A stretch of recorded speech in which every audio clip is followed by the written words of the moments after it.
నమస్కారం. వాజీ వార్తలకు స్వాగతం. ముందుగా ఈనాటి ముఖ్యాంశాలు చూద్దాం. ఉత్తరాంధ్ర ఉపాధ్యాయ ఎమ్మెల్సీ ఎన్నికలకు సర్వం సిద్ధం. పోలింగ్ ఏర్పాట్ల వివరాలు వెల్లడించిన విశాఖ కలెక్టర్ హరీంద్ర ప్రసాద్.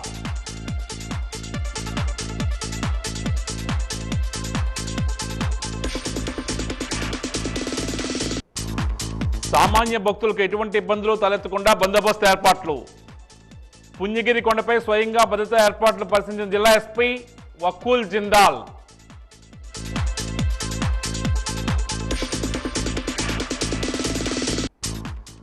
అసెంబ్లీలో జగన్ తీరుపై మండిపడ్డ ఎంపీ కలిశెట్టి.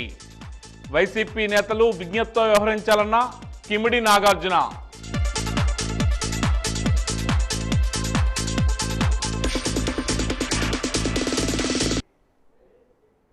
ఇక వివరాలకు వెళ్తే అసెంబ్లీలో వైకాపా సభ్యుల ప్రవర్తనపై స్పీకర్ అయ్యన్న పాత్రుడు తీవ్ర అసహనం వ్యక్తం చేశారు. బడ్జెట్ సమావేశాలు రెండో రోజు సభ ప్రారంభం కాగానే ఆయన మాట్లాడారు. గవర్నర్ ప్రసంగం సమయంలో వైకాపా సభ్యులు వ్యవహరించిన తీరు సరికాదన్నారు. సీఎంగా పనిచేసిన వ్యక్తి సభ్యత మరిచి ప్రవర్తించారని జగన్ను ఉద్దేశించి అయ్యన్న వ్యాఖ్యానించారు. తమ పార్టీ సభ్యుల తీరును నియంత్రించవలసింది పోయి కూర్చుని నవ్వుకుంటారని నిలదీశారు. బొత్స వంటి సీనియర్ నేత పక్కనే ఉండి కూడా జగన్ చేసేది తప్పని చెప్పలేదని ఆక్షేపించారు. రానున్న రోజుల్లో ఇలాంటివి జరగడానికి వీల్లేదని, ఇకనైనా జగన్ విజ్ఞతతో వ్యవహరించాలని పేర్కొన్నారు. ఆ సభకి ప్రసంగించడం కోసం ముఖ్య అతిథిగా గవర్నర్ గారిని అతిథిగా మనం ఆహ్వానించుకున్నాం. అతన్ని గౌరవించవలసిన బాధ్యత అందరూ సభ్యులందరూ ఉంది, మీ అందరికీ తెలిసిన విషయమే. అటువంటి గవర్నర్ గారు ఉపన్యాసం చేస్తున్నప్పుడు నిన్న జరిగిన సంఘటన సభ్య సమావేశం సిగ్గుపడవలసిన విషయం నేను భావిస్తున్నాను. నిన్న జరిగిన సంఘటన మీరు కళ్ళారా చూశారు, మీరు అందరూ కూడా, మీరే కాదు ప్రజలందరూ చూశారు. ఒక ముఖ్యమంత్రిగా పనిచేసిన వ్యక్తి, ఒక పార్టీకి అధ్యక్షుడిగా ఉన్న వ్యక్తి, పార్లమెంటు మెంబర్గా కూడా పనిచేసిన వ్యక్తి సభ్యత మర్చిపోయి ఆ విధంగా ప్రవర్తిస్తే కనీసం కూర్చొని చూస్తూ నవ్వుకుంటున్నాడు తప్పించి వాళ్ళ సభ్యుల్ని కంట్రోల్ చేసే పరిస్థితి ఎక్కడ కనిపించదండి మనకి. పైగా ఎంకరేజ్ చేస్తాడండి. ఇది సాంప్రదాయం అండి. ఇది సాంప్రదాయం అంటారా?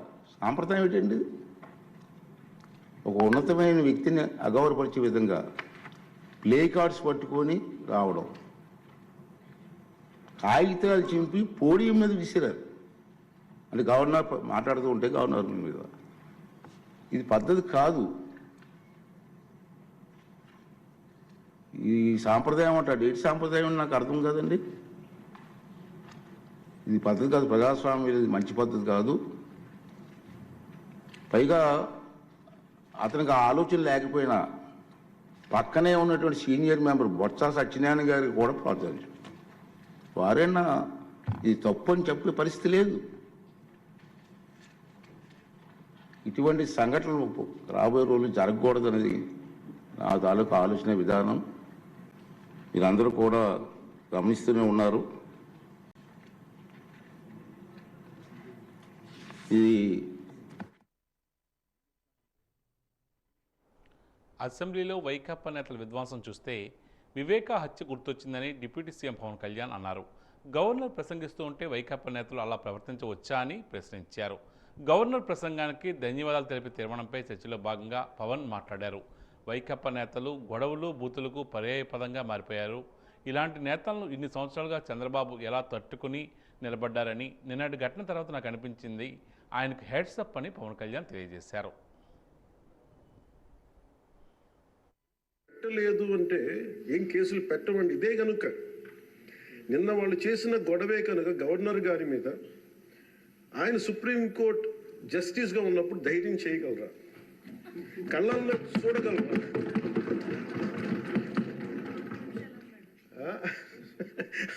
నాకు అదే అనిపించింది. అంటే గౌరవించాల్సింది పోయి ఈ విధానం ఏంటనిపించింది. నిన్న టీవీ వాళ్ళని అడిగారు, మీరు వీళ్ళ వైసీపీ నాయకులు మాట్లాడారు కదా, మీ ఇదేంటి అని. YCP synonym for ruckus. అంటే గొడవకు కానీ బూతులకు కానీ వాళ్ళు పర్యాయ పదం అయిపోయారు. అంటే నిన్న చూసిన గొడవ జరిగిన తర్వాత నాకు నిజంగా అనిపించింది, గౌరవ ముఖ్యమంత్రి గారు అన్ని సంవత్సరాలు వాళ్ళు ఎలాగా వాళ్ళని తట్టుకొని నిలబడ్డారు, ఆయనకి హ్యాట్స్ ఆఫ్ తెలియజేస్తారు. అది ఎంత గట్స్ ఉండాలి, ఎంత దమ్ము ఉండాలి, ఎంత ధైర్యం ఉండాలి. అలాగే నాకు నిన్న గొడవలు జరుగుతుంటే నాకు అనిపించింది, నాకు ఇవే గుర్తొచ్చినాయి అధ్యక్ష. వాళ్ళు ఎప్పుడైతే పేపర్లు విసిరేసి అక్కడ దాకా వచ్చారో నాకు గుర్తొచ్చింది వివేకానంద రెడ్డి గారి హత్య గుర్తొచ్చింది. అంటే వాళ్ళ విధ్వంస విధానం చూశారు. అలాగే ప్రజావేదికని కూల్చిన విధానాన్ని గుర్తొచ్చింది అధ్యక్ష.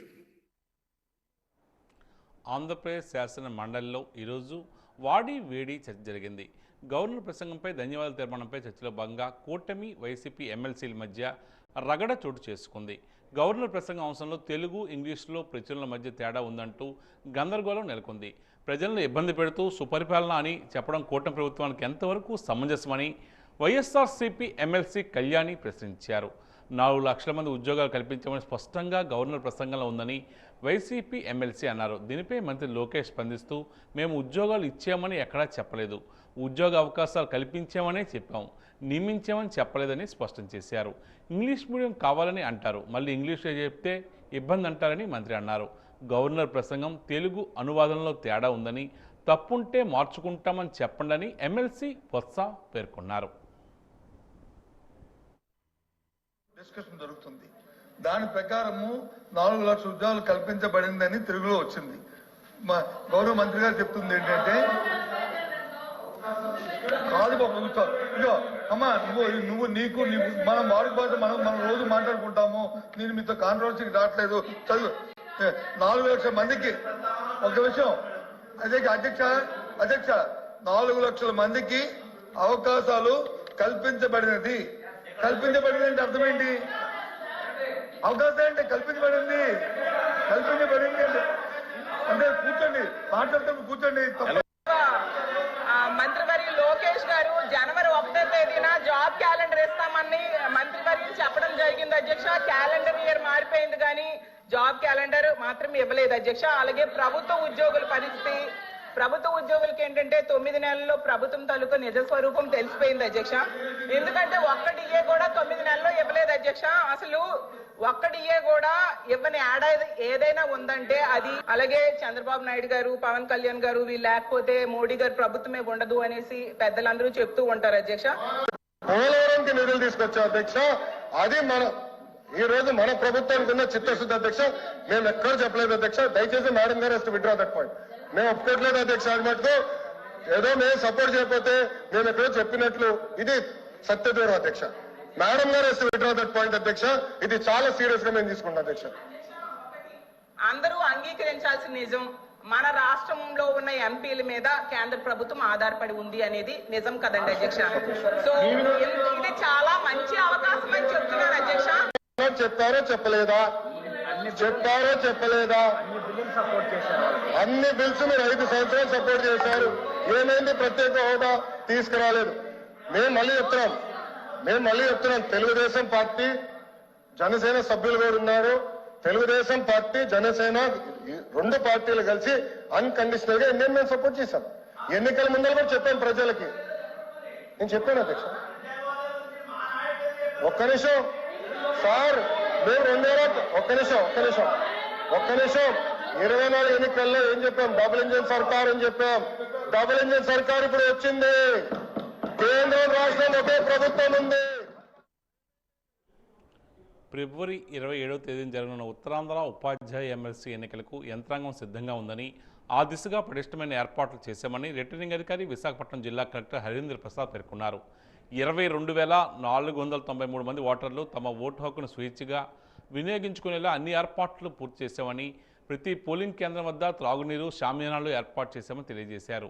ఓటర్లు సులభంగా పోలింగ్ కేంద్రంకు చేరుకునే విధంగా మహిళలకు, పురుషులకు వేరువేరుగా క్యూ లైన్లు ఏర్పాటు చేశామన్నారు. పోలింగ్కు 48 గంటల ముందుగానే సైలెంట్ పీరియడ్ అమల్లోకి వస్తుందని, 144 సెక్షన్ అమల్లోకి వస్తుందని, ఆ సమయంలో ఎలాంటి ప్రచారాలు చేయరాదని పేర్కొన్నారు. విశాఖపట్నం కలెక్టరేట్ మీటింగ్ హాల్లో నిర్వహించిన విలేకరుల సమావేశంలో ఎమ్మెల్సీ ఎన్నికల పోలింగ్ ఏర్పాట్లు ఇతర అంశాల గురించి రిటర్నింగ్ అధికారి వివరించారు. ఈ జిల్లాల్లో ఏర్పాటు చేసిన 123 పోలింగ్ కేంద్రాల ద్వారా ఈ ఎన్నిక అనేది జరుగుతుంది. ఈ ఎన్నికల్లో 22,493 ఎలక్టర్స్ పార్టిసిపేట్ చేస్తారు. మొత్తం 13,508 మేల్ టీచర్స్, అదేవిధంగా 8,985 ఫీమేల్ టీచర్స్ దీంట్లో పార్టిసిపేట్ చేయడం జరుగుతుంది. వీళ్ళందరూ కూడా ఎటువంటి ఇబ్బంది లేకుండా వాళ్ళకు కేటాయించిన పోలింగ్ కేంద్రాల్లో వాళ్ళ యొక్క ఓటు హక్కుని వినియోగించడానికి తగు ఏర్పాట్లు చేయడం జరిగింది. మనకున్న 123 పోలింగ్ కేంద్రాల్లో కూడా అష్యూర్డ్ మినిమం ఫెసిలిటీస్ మనం ఏర్పాటు చేయడం జరిగింది. సో ఈ పోలింగ్ కావాల్సిన ఏర్పాట్లు అన్నీ కూడా పూర్తి స్థాయిలో మనం కంప్లీట్ చేసుకోవడం జరిగింది. విధంగా ఈ నెల 27వ తేదీన జరగనున్న ఉత్తరాంధ్ర ఉపాధ్యాయ శాసనమండలి ఎన్నికలకు అధికారులందరూ సమన్వయంతో పనిచేసి విజయవంతం చేయాలని పార్వతీపురం జిల్లా కలెక్టర్ శ్యాంప్రసాద్ పిలుపునిచ్చారు. కలెక్టర్ కార్యాలయ సమావేశ మందిరంలో ఎమ్మెల్సీ ఎన్నికల నిర్వహణపై సెక్టోరియల్ అధికారులతో జిల్లా కలెక్టర్ సమావేశమయ్యారు. ఈ సందర్భంగా ఆయన మాట్లాడుతూ శాసన మండలి ఎన్నికలకు సంబంధించి ప్రిసైడింగ్ అధికారులు, అసిస్టెంట్ ప్రిసైడింగ్ అధికారులు, మైక్రో అబ్జర్వర్లను నియమించి వారికి శిక్షణ కార్యక్రమాలు నిర్వహించినట్లు తెలియజేశారు.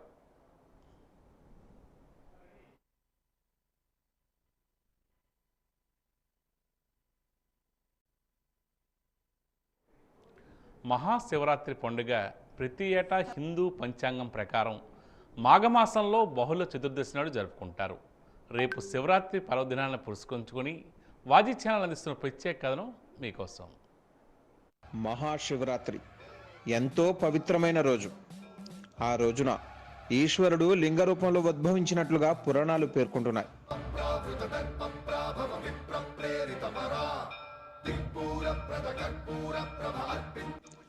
ఈశ్వరుడు ఉద్భవించిన ఈ రోజున భోలా శంకరుడికి ఎంతో భక్తి శ్రద్ధలతో ప్రత్యేక పూజలు నిర్వహిస్తారు. ఈ ఒక్క రోజున పరమేశ్వరుని స్మరించుకుంటే తమ కోరిన కోరికలన్నీ నెరవేరుతాయని చాలా మంది భక్తులు నమ్ముతారు. పురాణాల ప్రకారం పంచాక్షరాల్లోని శివ అనే 2 అక్షరాలు ఎంతో గొప్పవి. శివ అంటే మంగళకరమని, పరమ మంగళకరుడైన శివ స్వరూపమని చెబుతారు. శివుడంటే విలయకారుడు, వినాశకుడు కాదు, విలీనకర్త, వినూత్న సృజన ప్రక్రియకు వీలుగా సృష్టిని లీనం చేసుకునే పరమాత్మ. స్త్రీ పురుష భేదాన్ని సూచించే అర్ధనారీశ్వర భావన. మాఘ బహుళ చతుర్దశి మహాశివరాత్రి సందర్భంగా వాగార్థ ప్రతీకులైన పార్వతీ పరమేశ్వరుని స్మరిస్తూ పూజలు చేస్తారు. ఆయన పంచముఖాల నుంచి 7 స్వరాలు వెలువడ్డాయంటూ త్యాగరాజస్వామి స్తుతించారు. నటనకు ఆదిదేవునిగా శివుణ్ణి ఆరాధిస్తారు. శివుడి ఆటను తాండవమని, పార్వతీదేవి నాట్యాన్ని లాస్యమని పేర్కొంటారు. శివుడు శబ్ద ప్రదాతగా ప్రసిద్ధుడు. తాండవం చివర్లో నటరాజు డమరకం నుంచి వెలువడ్డ 14 దరువులు వ్యాకరణ శాస్త్రానికి బీజాలు వేశాయి. అక్షరాభ్యాసం చేయించేటప్పుడు ఓం నమశివాయ సిద్ధం నమః అని తొలి వాక్యం రాయించడం అంటే శబ్ద ప్రదాత అయిన సాంబశివునికి నమస్కరిస్తూ చదువుకు శ్రీకారం చుట్టడమేనని అర్థం. శివుడు బోలా శంకరుడిగా, భక్తవ శంకరుడిగా ప్రసిద్ధుడు. భస్మాసురుడికి సైతం వరాలిచ్చేదంతా భోలాతనం శివుడికే చెల్లింది. ఈశ్వరుని పూజలలో కఠిన నియమాలు పాటించక్కర్లేదు. నిండు మనసుతో పూజిస్తే చాలు. భక్తులను ఇట్టే అనుగ్రహించే దైవం శివుడు మాత్రమే. శివుడు సనాతనుడు. వేదాలు శివుని రుద్రునిగా ప్రసిద్ధించాయి. మాఘ బహుళ చతుర్దశి నాడు క్షీరసాగర మదనంలో పుట్టిన గరళాన్ని తన కంఠంలో బంధించి శివుడు లోకాలను రక్షించాడు. అందుకే ఈరోజు మహాశివరాత్రిగా ప్రసిద్ధి పొందిందని కొన్ని పురాణాల్లో చెప్పబడింది. ఈ మహాశివరాత్రి శైవులకు అత్యంత పవిత్రమైన పర్వదినం. భక్త సులభుడైన శివుని ఆశీస్సులు అందరికీ కలగాలని కోరుకుంటూ వాజీ ఛానల్ ప్రేక్షకులకు మహాశివరాత్రి శుభాకాంక్షలు. స్వామి ఆలయాలకు ఫిబ్రవరి 26వ తేదీన జరిగే శివరాత్రి పర్వదినాన భక్తులు వచ్చే అవకాశం ఉన్నందున పోలీస్ శాఖ ఏర్పాటు చేసిన బందోబస్తు, భద్రతా ఏర్పాట్లను జిల్లా ఎస్పీ వకుల్ జిందాల్ స్వయంగా పర్యవేక్షించారు. ఇందులో భాగంగా జిల్లా ఎస్పీ మరియు ఇతర పోలీసు అధికారులు పుణ్యగిరి కొండపైకి వెళ్లి శివుడిని దర్శించుకుని పూజలు నిర్వహించారు. అనంతరం ఆలయ పరిసరాల్లో క్యూలైన్ల ఏర్పాట్లు, భద్రతా ఏర్పాట్లు, సీసీ కెమెరాల ఏర్పాటు వాటి పనితీరు జిల్లా ఎస్పీ స్వయంగా పర్యవేక్షించారు. ఈ సందర్భంగా జిల్లా ఎస్పీ వకుల్ జిందాల్ మాట్లాడుతూ శివరాత్రి పర్వదినాన సామాన్య భక్తులకు ఎటువంటి ఇబ్బందులు తలెత్తకుండా బందోబస్తు భద్రతా ఏర్పాట్లు చేస్తున్నట్లుగా తెలియజేశారు.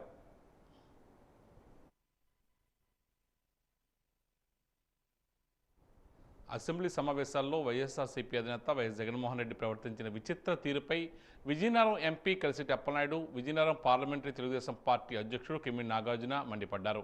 అలాగే వారి నాయకులు తెలుగు భాషను కించపరుస్తూ చేసిన వ్యాఖ్యలను తీవ్రంగా ఖండించారు. ఈ సందర్భంగా విజయనగరం టీడీపీ కార్యాలయంలో ఏర్పాటు చేసిన విలేకరుల సమావేశంలో వారు మాట్లాడుతూ వైసీపీ నేతలు విజ్ఞతతో వ్యవహరించారని సూచించారు. కొందరు ఓడుతూ ఉంటారు. జగన్మోహన్ రెడ్డి గారికి కూడా 11 సీట్లనే వచ్చాయి. ఆయన పులివెందుల నుంచి శాసనసభ్యుల కింద ఎన్నికయ్యారు. ఆయనకి కనుక నిబద్ధత ఉంటే, ఆయన ప్రజల తరపున పోరాటం చెయ్యాలి అనుకుంటే అసెంబ్లీ కన్నా ఇంకొక వేదిక ఉందా అండి? చెప్పండి మీరే నాకు, ఇంకొక వేదిక ఉందా? అటువంటి అసెంబ్లీకి ఆయన ఇంతవరకు రాలేదు. వచ్చిన తర్వాత నిన్న కేవలం 10 నుంచి 11 నిమిషాలు మాత్రమే అసెంబ్లీలో ఉన్నారు. అయ్యా జగన్మోహన్ రెడ్డి గారు, మీరు రాజకీయాల్లో ఉన్నారు, మీకు ఒక పార్టీ అనేది ఉంది, మీకు కూడా నాయకులు ఉన్నారు, కేడర్ ఉన్నారు. కాబట్టి మీరు అహంకారానికి పోకుండా ముందు సీట్లో నాకు కుర్చీ ఇస్తేనే నేను వస్తాను, వెనక సీట్ అయితే నేను రాను అన్నట్టుగా ప్రవర్తించడం సబబు కాదు. ప్రజల మధ్యలోకి మీరు అప్పుడప్పుడు వస్తూ ఉన్నారు. పండగ తర్వాత ప్రతి వారం ఒక్కొక్క జిల్లా వెళ్ళిపోతానన్నారు. అదేమీ చేయట్లేదు సరికదా.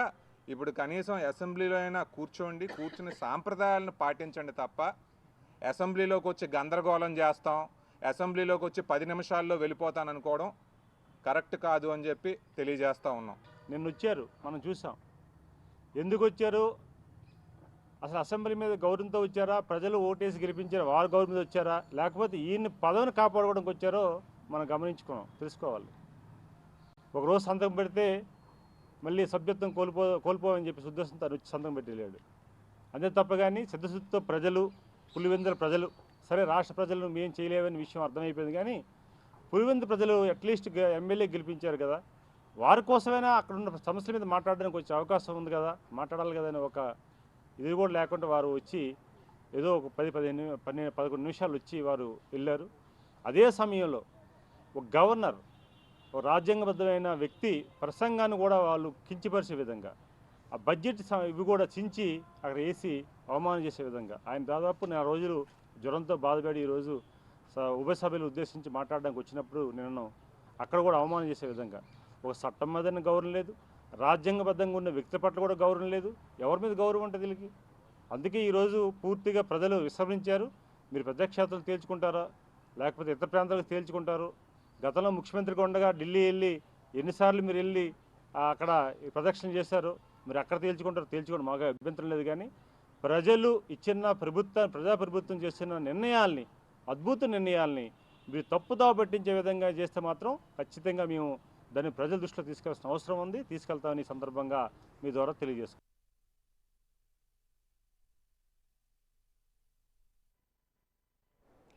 జిల్లాలో రహదారి ప్రమాదాలను పూర్తిగా నివారించాలని, ఇందుకు అవసరమైన అన్ని చర్యలు చేపట్టాలని పార్వతీపురం జిల్లా కలెక్టర్ శ్యాంప్రసాద్ అధికారులకు దిశానిర్దేశం చేశారు. జిల్లా రహదారి భద్రతా కమిటీ సమావేశం జిల్లా కలెక్టర్, జిల్లా ఎస్పీ మాధవ్ రెడ్డి అధ్యక్షతన కలెక్టర్ కార్యాలయ సమావేశ మందిరంలో ఈరోజు నిర్వహించారు. ఈ సందర్భంగా కలెక్టర్ మాట్లాడుతూ జిల్లాలోని అన్ని పట్టణ ప్రాంతాల్లో రద్దీ ప్రదేశాల్లో విద్యుత్ దీపాలను ఏర్పాటు చేయాలని సంబంధించిన మున్సిపల్ కమిషనర్లకు ఆదేశించారు.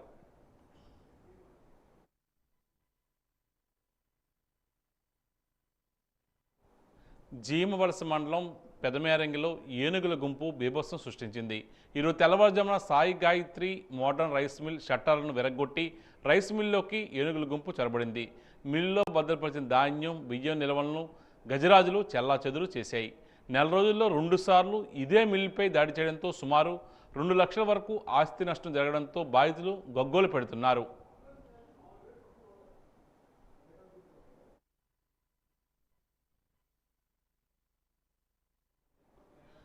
జిల్లాలో బర్డ్ ఫ్లూ కేసు ఎలాంటిది నమోదు కాలేదని, ప్రజలు ఎలాంటి ఆందోళన చెందవలసిన అవసరం లేదని, ప్రతి ఒక్కరూ కోడి మాంసం, గుడ్లు తినవచ్చునని జిల్లా పశుసంవర్ధక శాఖ అధికారి డాక్టర్ వైవి రమణ పేర్కొన్నారు. గజపతి నగరంలో ఈరోజు గంగమ్మ తల్లి గుడి ఎదురుగా చికెన్ ఎగ్ మేళా నిర్వహించారు. భోజన ప్రియులకు ఉచితంగా గుడ్లు, చికెన్ వంటకాలు పంపిణీ చేశారు. ఈ సందర్భంగా నిర్వాహకులు మాట్లాడుతూ వేడి చేసి ఉడికించిన చికెను, గుడ్లు తినడం ద్వారా బర్డ్ ఫ్లూ వ్యాధి రాదని విషయాన్ని గమనించాలన్నారు. వెంకటేశ్వర పౌల్ట్రీ సహకారంతో 2 రోజుల నుంచి చికెన్ వంటకాలు, గుడ్లు పంపిణీ చేయడం జరుగుతుందని పేర్కొన్నారు.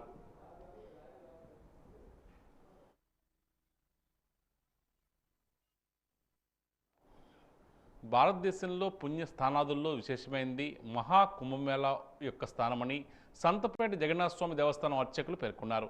ఈరోజు మీడియాతో మాట్లాడుతూ రేపటితో కుంభమేళా సుసంపన్నం అవుతుందని తెలియజేశారు. కుంభమేళాకు వెళ్ళడానికి వీల్లేని భక్తుల కోసం జగన్నాథ స్వామి దేవాలయంలో కుంభమేళా నుంచి వచ్చిన జలాలను అష్టోత్తర శత కలశాలతో స్వామికి విశేషమైన అభిషేకం చేస్తామని తెలియజేశారు.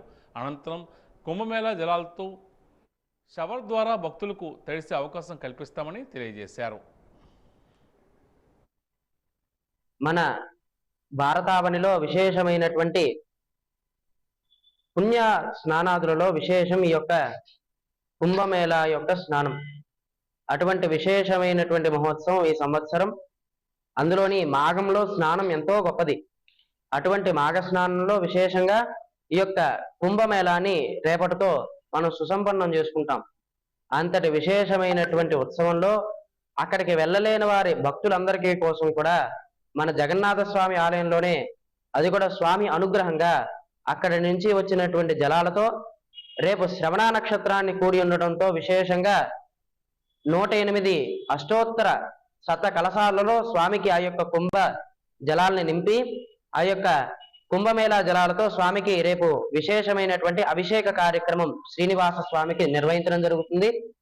అంతటి విశేషమైనటువంటి కార్యక్రమంలో స్వామికి ఆ నీళ్ల ద్వారా వచ్చినటువంటి ఆ యొక్క కుంభమేళా నీరు ఎంతో విశేషమైనటువంటి పుణ్యాన్నిస్తే స్వామికి అభిషేకించిన నీరు ఎంతో విశేషం. అటువంటి ఆ జలాలతో మనందరికీ కూడా ఆ ప్రోక్షణ కార్యక్రమాన్ని కూడా జరుగుతుంది. అదేవిధంగా పూర్తిగా స్నానం ఆచరించడానికి కూడా మన జగన్నాథ స్వామి ఆలయంలో ఉండేటువంటి విశేషమైనటువంటి ఆ యొక్క కన్నన్ యొక్క సన్నిధిలో ఆ కుంభమేళా జలాన్ని అందులో ఉంచి దాని ద్వారా షవర్ కూడా పెట్టి అందరికీ కూడా స్నానాదులు కూడా ఏర్పాటు చేయడం జరిగింది కమిటీ వారు. ఇంతటి విశేషం రేపు విశేషంగా శివరాత్రి మహోత్సవాన్ని కూడా పురస్కరించుకొని మన జగన్నాథ స్వామి ఆలయాన్ని ఆనుకుని ఉన్నటువంటి రామాలయంలో విశేషంగా రుద్రాభిషేక కార్యక్రమాన్ని కూడా నిర్వహించడం జరుగుతుంది. రాష్ట్ర అసెంబ్లీ సమావేశాలు జరుగుతున్నాయని, ఈ సమావేశాల్లో మున్సిపల్ కార్మికులందరినీ పర్మిట్ చేయాలని కోరుతూ ముఖ్యమంత్రి చంద్రబాబుకు పోస్ట్ కార్డు ద్వారా విజ్ఞప్తి చేస్తున్నామని సిఐటియు జిల్లా కార్యదర్శి జగన్మోహన్ పేర్కొన్నారు. జిల్లా కేంద్రంలో ఉన్న ప్రధాన పోస్టాఫీస్ వద్ద ఆయన మీడియాతో మాట్లాడుతూ గతంలో తాము సమ్మె చేసినప్పుడు తమ టెంట్ల వద్దకు వచ్చి అధికారం ఇస్తే సమస్యలు తీరుస్తామని హామీ ఇచ్చారని, ఇప్పుడు వాటిని నెరవేర్చాలని ఆయన కోరుతున్నారు. అవకాశాన్ని రద్దు చేయదలుచుకుంటే మున్సిపల్ కార్మికులందరినీ కూడా పర్మనెంట్ చేయండి అని చెప్పి ముఖ్యమంత్రి గారికి పోస్ట్ కార్డు ద్వారా తెలియజేస్తున్నాం. ప్రభుత్వం మానవతా దృక్పథంతో ఆలోచన చేయాలని చెప్పేసి కోరుతున్నాం. ఎందుకంటే 2 సందర్భాలు మనందరికీ తెలుసు. 1 కరోనా, 2 విజయవాడ వరదలు. ఈ 2 సందర్భాల్లో తమ ప్రాణాలను పణంగా పెట్టి ప్రజలందరి ప్రాణాలకు రక్షణగా మున్సిపల్ కార్మికులు నిలబడ్డారు. ఆ సందర్భంగా ప్రధాని మోడీ దగ్గర నుంచి కిందని కార్పొరేటర్ వరకు అందరూ మున్సిపల్ కార్మికుల్ని అభినందించడం, వాళ్ళ కాళ్ళు కడగడం, వాళ్ళ నీళ్ళని నెత్తిన జల్లుకోవడం, దేవుళ్ళతో సమానంగా చూడడం అనేది, పిలవడం అనేది జరిగింది. మరి అటువంటి మున్సిపల్ కార్మికులు మీరు పర్మనెంట్ చేయకుండా మళ్ళీ బానిస వ్యవస్థలోకి, థర్డ్ పార్టీలోకి లాగితే ఇది సరైంది కాదు. కాబట్టి అందరినీ పర్మనెంట్ చేయండి అని చెప్పి ఈ సందర్భంగా గౌరవ ముఖ్యమంత్రి. పల్లెలే దేశానికి పట్టుగొమ్మలు, పల్లెల అభివృద్ధితోనే దేశాభివృద్ధి ముడిపడి ఉందని మహాత్మా గాంధీ చెప్పారని విజయనగరం ఎంపీపీ మావిడి అప్పలనాయుడు పేర్కొన్నారు. ఈరోజు తన కార్యాలయంలో ఆయన విలేకరులతో మాట్లాడుతూ 1994 పంచాయతీరాజ్ చట్టం రాజ్యాంగ సవరణ నేపథ్యంలో 2005 ఉపాధి హామీ చట్టం అమలు చేయబడిందని తెలియజేశారు. కానీ ఈ రాష్ట్ర ప్రభుత్వం వాటిని నిర్వీర్యం చేసిందని ఆరోపించారు. గ్రామ సభల్లో ఉపాధి హామీ పనులు ప్రాధాన్యత గుర్తించాలని దాని క్రమంలో పనులు మంజూరు చేయాలని పేర్కొన్నారు. కానీ నేడు కేవలం ఎమ్మెల్యేల సిఫార్సుతో పనులు మంజూరు చేయడం అన్యాయమని ఆరోపిస్తున్నారు. ప్రభుత్వం ఉపాధి హామీ చట్టాన్ని నిర్వీర్యం చేసే విధంగా, రాజ్యాంగాలను అపహాస్యం చేసే విధంగా 1994 పంచాయతీరాజ్ చట్టాన్ని కూడా ఈ రోజు నిర్వీర్యం చేసే విధంగా ఈ రోజు రాష్ట్ర ప్రభుత్వ నిర్ణయాలు ఉన్నాయి. ఈ రోజు తీసుకుంటే మనకి NREGS యాక్ట్ అలాగే షెడ్యూల్ 1 పారా 4 ప్రకారం గ్రామ సభల్లోనే ఉపాధి హామీ పనులకు సంబంధించిన ప్రాధాన్యత గుర్తించాలి. ఆ ప్రాధాన్యత ప్రకారమే పనులు మంజూరు చేయవలసి ఉంటుంది.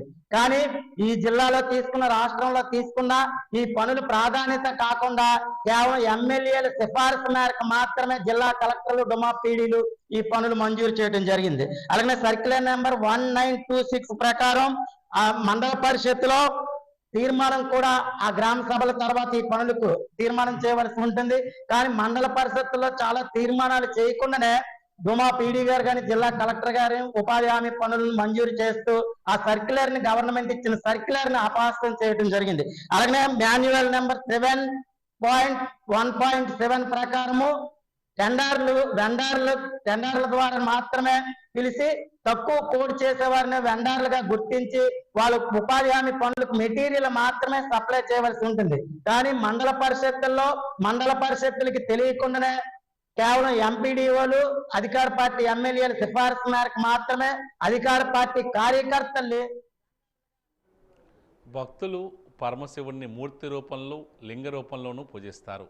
కానీ లింగ రూపమే అందులో ప్రధానమైనదిగా భావిస్తారు. ప్రతి లింగంలో శివుని జ్యోతి స్వరూపం వెలుగుతూ ఉంటుందని భక్తుల నమ్మకం. వీటిలో ద్వాదశ జ్యోతిర్లింగాలు అని పిలువబడే 12 లింగాలు అత్యంత ముఖ్యమైనవిగా అనాది నుండి భావిస్తున్నారు. ఈ నేపథ్యంలో ద్వాదశ జ్యోతిర్లింగాలపై వాజీ అందిస్తున్న ప్రత్యేక కథనం మీకోసం.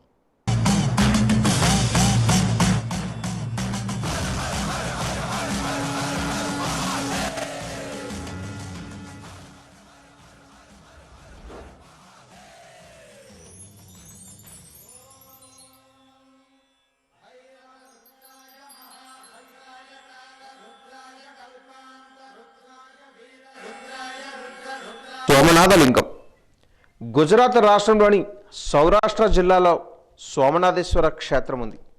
చంద్రుడే స్వయంగా ఈ సోమనాథేశ్వరుని ప్రతిష్ఠించినట్లు పురాణ గాథలు చెబుతున్నాయి.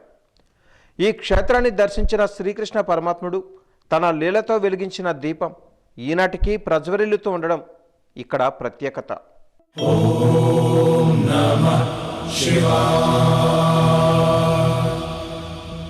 మహాకాళేశ్వర లింగం మధ్యప్రదేశ్ రాష్ట్రం ఉజ్జయిని పట్టణంలో శ్రీ మహాకాళేశ్వర ఆలయం ఉంది.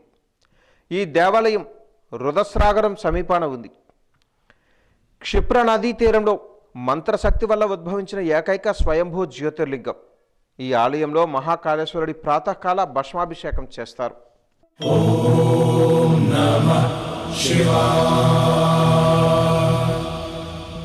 శ్రీ ఓంకారేశ్వరుడు మధ్యప్రదేశ్ రాష్ట్రం ఖాండ్వా జిల్లాలలో ఈ పుణ్యక్షేత్రం ఉంది. సంస్కృత ఓం ఆకారంలో వెలిసిన ఈ క్షేత్రంలో ఓంకారేశ్వర లింగం, అమరేశ్వర లింగం పక్కపక్కనే ఉండడం విశేషం. ఇక్కడ ఉన్న 2 కొండల మధ్య నర్మదా నది ఈ దివ్య క్షేత్రాలను ఆకాశం నుంచి చూస్తే ఓం ఆకారంగా కనిపిస్తుందట. అందుకే దీనికి ఓంకారేశ్వర క్షేత్రం అని పేరు.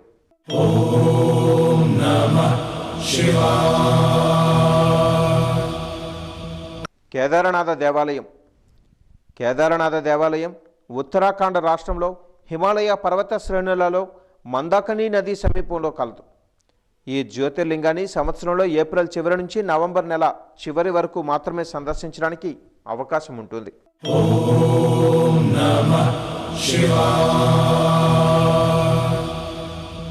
శ్రీ భీమేశ్వరుడు మహారాష్ట్రలోని సహ్యాది కొండలలో పూణేకు 110 కిలోమీటర్ల దూరంలో కృష్ణానది, ఉపనది భీమనది ఉద్భవ ప్రాంతంలో భీమశంకర జ్యోతిర్లింగంగా వెలిసింది. కుంభకర్ణుడి కుమారుడు రాక్షస భీముని నాశనం చేసే ఈశ్వరుడి రూపంలో ఈ లింగం ఉంటుంది.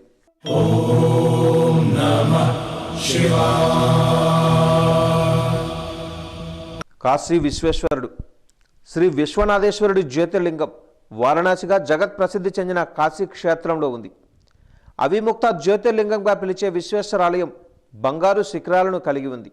విశ్వనాథ దేవాలయం సన్నిధిలో విశాలాక్షి శక్తిపీఠం ఉంది.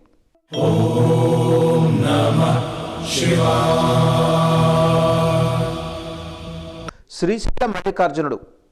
ఆంధ్రప్రదేశ్లో శ్రీశైల కొండలలో మల్లికార్జునుడు కొలువిదీరి ఉన్నాడు. పరమేశ్వరుడు భార్య గౌరీదేవితో కలిసి స్వయంభువుగా శ్రీ భ్రమరాంబ సహిత మల్లికార్జునుడిగా వెలిశాడు.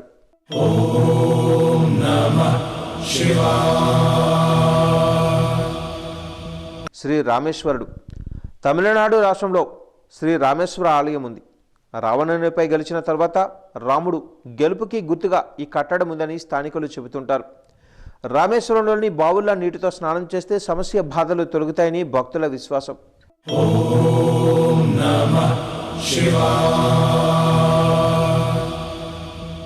శ్రీ త్రయంబకేశ్వరుడు.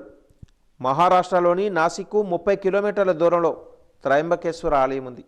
బ్రహ్మ విష్ణువుల ప్రార్థనతో స్వయంభూగా వెలిసి బ్రహ్మతో త్రయంబకేశ్వరుడిగా కీర్తనలు అందుకుంటున్న పుణ్యక్షేత్రం త్రయంబకేశ్వర క్షేత్రం.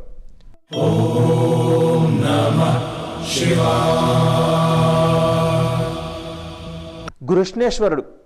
మహారాష్ట్ర ఔరంగాబాద్ పట్టణానికి 30 కిలోమీటర్ల దూరంలో గృష్ణేశ్వర ఆలయం ఉంది. అజంతా ఎల్లోరా గ్రామంలో గృష్ణేశ్వర ఆలయం ఉంది. అజంతా ఎల్లోరా గుహలు ప్రపంచ ప్రసిద్ధి పొందిన దర్శనీయక పర్యాటక స్థలాలు. దేవగిరి కొండపై గృష్ణేశ్వర ఆలయం వెలిసింది.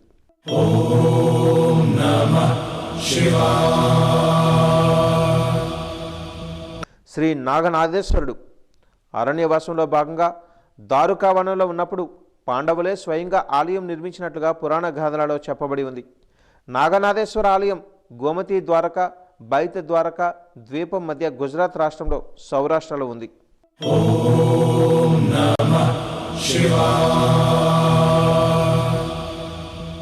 వైద్యనాథుడు.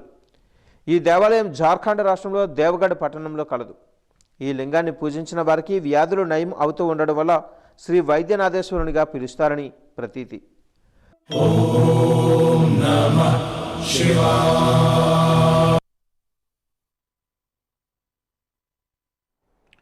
ఈ నెల 27వ తేదీన జరగనున్న ఎమ్మెల్సీ ఎన్నికల్లో ఉత్తరాంధ్ర ఉపాధ్యాయ ఎమ్మెల్సీ అభ్యర్థి పాకల్పాటి రఘువర్మ గెలుపుకు టీడీపీ జనసేన కేడర్ కృషి చేయాలని గురాన్ అయ్యలు, ఆదాడ మోహన్ రావు, పెంట తిరుపతిరావు పిలుపునిచ్చారు.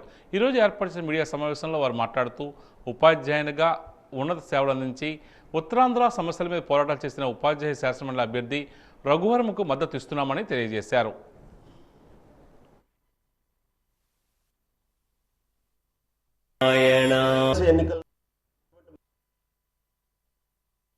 ఎన్నికల్లో రఘువర్మ గారు కూటమి తరపున పోటీ చేస్తున్న సంగతి మనందరికీ తెలిసిన విషయమే.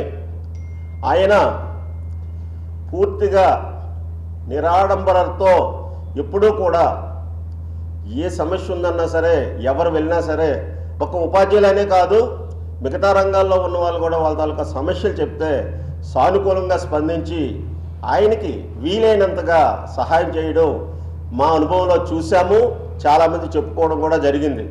అటువంటి వ్యక్తి మా కూటమి తరపున ఈరోజు పోటీ చేయడం మా అందరికీ చాలా సంతోషకరమైన విషయం. అటువంటి మంచి వ్యక్తిని మనం ఎన్నుకుంటే రేపు డైరెక్ట్గా ఆయన దగ్గర మనం వెళ్ళి మన సమస్యలు చెప్పొచ్చు, ఉపాధ్యాయులే కాదు ఎవరమైనా చెప్పొచ్చు అనే ఉద్దేశంతో మేమందరం ఉన్న పరిస్థితుల్లో కూటమి కూడా పూర్తి స్థాయి మద్దతు ఇస్తుంది. ఉపాధ్యాయుల ఎమ్మెల్సీ ఎన్నికల్లో మరి ఉమ్మడి అభ్యర్థిగా ఉన్నటువంటి శ్రీ పాకల్పాటి రఘువర్మ గారిని మొదటి ప్రాధాన్యత ఓటు వేసి గెలిపించాలని అందరినీ కూడా జనసేన పార్టీ తరఫున కోరడం జరుగుతుంది. ఈయన గతంలో కూడా ఎమ్మెల్సీగా చేసి ఉన్నటువంటి వ్యక్తి. అంతేకాకుండా మరి ఉపాధ్యాయుల కోసం ఎంతో పాటుపడుతున్నటువంటి గొప్ప సౌమ్యుడు. ఇటువంటి మంచి వ్యక్తుల్ని గెలిపించుకొని మరి ఉపాధ్యాయులకి ఏవైతే అవసరాల కోసం ప్రభుత్వంతో మాట్లాడి పనులు చేయించడానికి ఆయన ఖచ్చితంగా పనికొస్తారని చెప్పి చెప్పక తప్పదు. ఆయనకి మొదటి ప్రాధాన్యత ఓటు వేసి గెలిపించాలని మేమందరం కూడా జనసేన పార్టీ తరఫున వేడుకుంటూ ఇక ఈనాటి వాజీ వార్తలు ముగించే ముందు ముఖ్యాంశాలు మరోసారి. ఉత్తరాంధ్ర ఉపాధ్యాయ ఎమ్మెల్సీ ఎన్నికలకు సర్వం సిద్ధం. పోలింగ్ ఏర్పాటు వివరాలు వెల్లడించిన విశాఖ కలెక్టర్ హరీందర్ ప్రసాద్.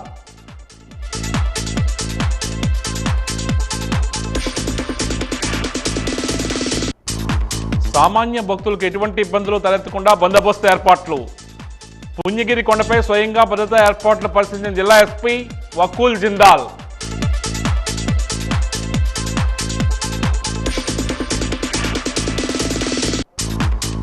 అసెంబ్లీలో జగన్ తీరుపై మండిపడ్డ ఎంపీ కలిశెట్టి. వైసీపీ నేతలు విజ్ఞతతో వ్యవహరించాలన్న కిమిడి నాగార్జున.